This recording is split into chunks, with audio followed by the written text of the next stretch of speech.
শুভ সকাল বন্ধুরা। চোখে এখনো অনেক অনেক ঘুম, এই কটা দিন ঠিকঠাক করে একটুও ঘুম হয়নি। মিঠি তো ঘুম থেকে উঠতেই চাইছিল না, কি যে কষ্ট করে ওকে সকালবেলা ঘুম থেকে তুললাম সেটা আমিই জানি।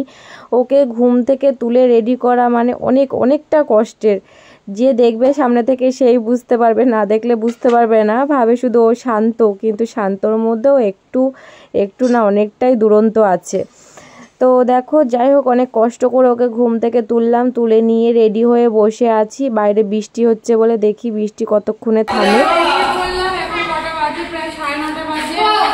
বেরিয়ে পড়লাম আর হচ্ছে এখন বৃষ্টি হচ্ছে বাইরে, তো বাস এখন এসে কিনা জানি না। তো চলো আগে যাই, অনেকটা লেট হয়ে গেল আমাদের বেরোতে।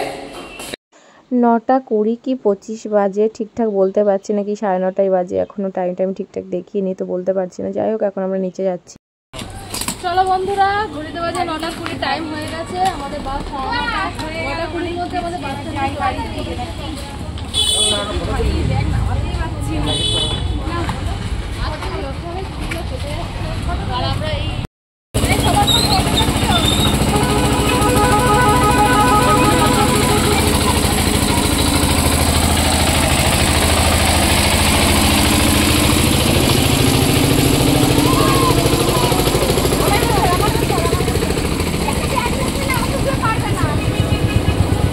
এই যে আমরা বাস স্ট্যান্ডে চলে এসেছি,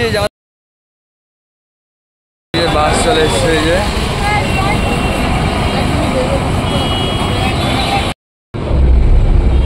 এই যে আমরা বাসে উঠে পড়েছি। বাস ছেড়ে দিচ্ছি, এখনো সিটে বসতে পারলাম না, বাস ছেড়ে দিচ্ছি।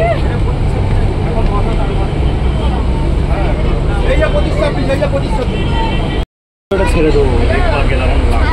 এখন এই যে বাসে উঠলাম, সিটটা পেলাম, এখন এই যে বিছানাটা করলাম।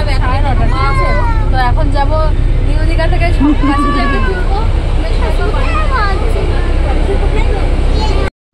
যাওয়ার সময় এই বাসে করেই যাচ্ছিলাম আমরা, আসার সময় এই বাসে করেই আসছি।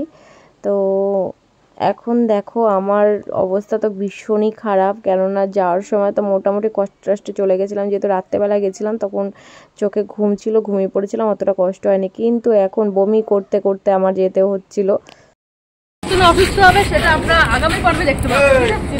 আমার যে অবস্থা হয়ে গেছে, এই যে খাওয়া দাওয়া সেরে এখন আবার যাচ্ছি রাস্তায়।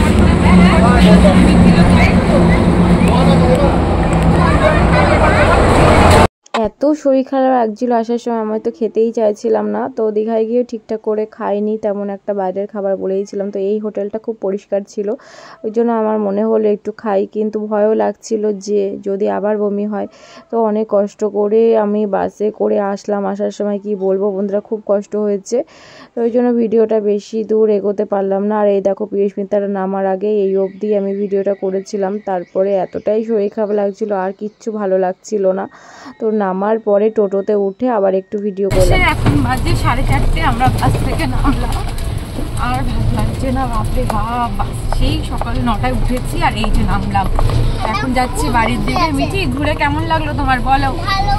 আর একটু ঘোরা দরকার ছিল। বাসের যা অবস্থা হয়েছে, আমি তো খুবই ক্লান্ত এখন, আর মিঠিরও খুব শরীর খারাপ করছিল।